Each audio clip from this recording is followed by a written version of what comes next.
बंधु आम आसी पहुंची कटक जिलार महागा ब्लॉक सरकारी उच्च प्राथमिक विद्यालय नांग एठारे 76तम वन उत्सव पालन कराउछि। एठी हमर इको क्लब तरफ यही 76तम वन उत्सव पालन कराउछि, वन महोत्सव पालन कराउछि। आम कदर अछंती आपण माने जानथिबे एई निकटे गोटे बही पुस्तक उन्मोचन करथिले महागार इतिहास 800 पृष्ठा विशिष्ट से पुस्तक उन्मोचन करथिले। से आउ के नुहति से होचनी गवेषक गच्छर से बंधु से जुआर जाती गछटिए साथी नहीं आसती से बरं खाइबेन उपास आसवे कि गछटिए जीवन वृक्ष जीवन से सब कही चलती गोटे गछ काटिले 100 गछ लगातु। से होचनी महिला धर्म गवेषक डॉक्टर एकांश प्रधान से आम कदर अच्छा यही कार्यक्रम सामिल होती। से जो भी गछ लगा जाए से सामिल होती। आसतु पचारि बुझा डॉक्टर प्रधान को से कौन कहते आज्ञा आज इको क्लब तरफ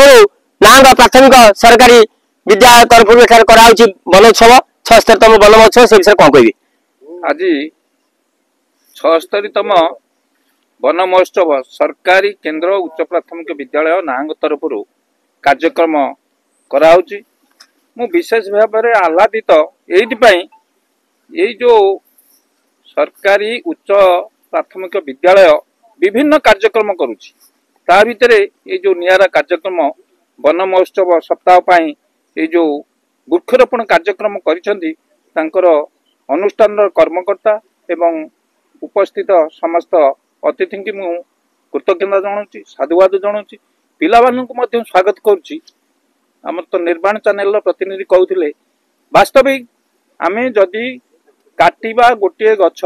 लगाइबा 10 तेबे जाई निर्मल हेब परिवेश को जदि आमे संतुलन करिवा पई चेष्टा करिवा ताले जदि गोटे गछ कटाला 10टी जदि आमे गछ लगेला तार जत्न नवा ताले या आम समाज रे हितर लागिवो। डॉक्टर प्रधान कौन कहते वृक्ष जीवन वृक्ष बिना बचिबा कष्टकर। आम कदे जन अच्छा सुदूर भद्रक आसछंती से केवल भद्रक नुह सारा ओडिशा रे कोण अनुकोण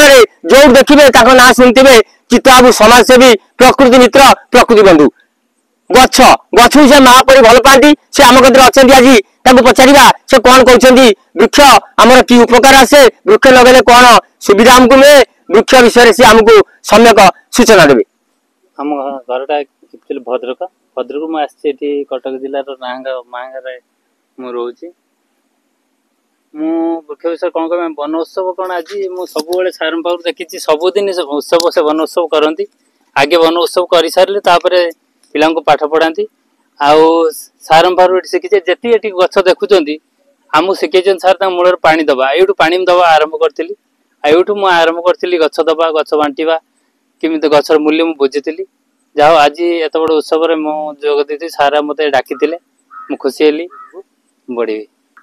शुणुले समाजसेवी चित्तबाबू कौन कहते गछटे लगेला माने जीवदान देवा पड़ो पानी देवा पड़ो आम एमती खाई सारी पानी पीऊचे से गछ मूले पानी टे देवा पड़ो तार जत्न नेवा पड़ो खाली गछटे लगेदेले हेनी। यही अवसर में आम कदर अच्छा नांग सरकारी उच्च प्राथमिक विद्यालय प्रधान शिक्षक ज्योति सार आपन विषय उन्नति जानते केवल महांगा नुहे सारा ओडिशा रे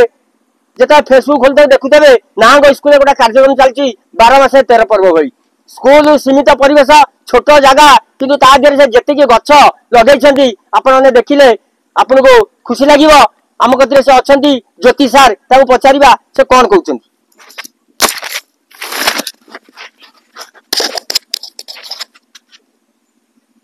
परिवेश हमर घर भलिया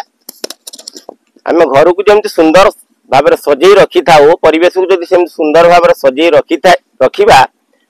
तो निश्चित भाव में मन को शांति मिल शरीर सुस्थ रे उद्देश्य आम विद्यालय परिसर रे आम प्रयास करी 200 रु अधिक प्रकार गछ रखीचु एवं जेहेतु आम विद्यालय परिसर क्षुद्र से बहुत अधिक गछ स्थान पाई परिबो नाही तेणु आम निकटस्थ तालपोखरी जहाँ परित्यक्त थिला 2018 मसीहा ठारू सेठार मध्य आमे एक सुंदर परिवेश गठन करने पे प्रयास करूँ जहाँ आज समस्त आदर्श होती आमर सरकारी केंद्र प्राथमिक विद्यालय नांग पक्षर आम तालपोखरी परिसर में 76तम वन महोत्सव पालन करुचे जो छात्र छात्री मान सहित आमंत्रित अतिथि मैंने अंशग्रहण कर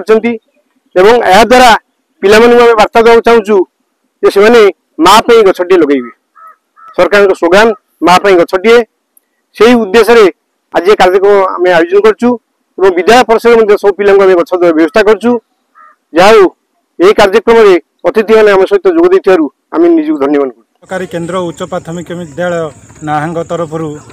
माटी गछटी कार्यक्रम अनुष्ठित होती छात्र छात्री विद्यालय समस्त शिक्षक प्रधान शिक्षक तत्वावधान में वरिष्ठ शिक्षक अतिथि मान गहन यह कार्यक्रम आम तालपोखरी ठारे अनुष्ठित होती।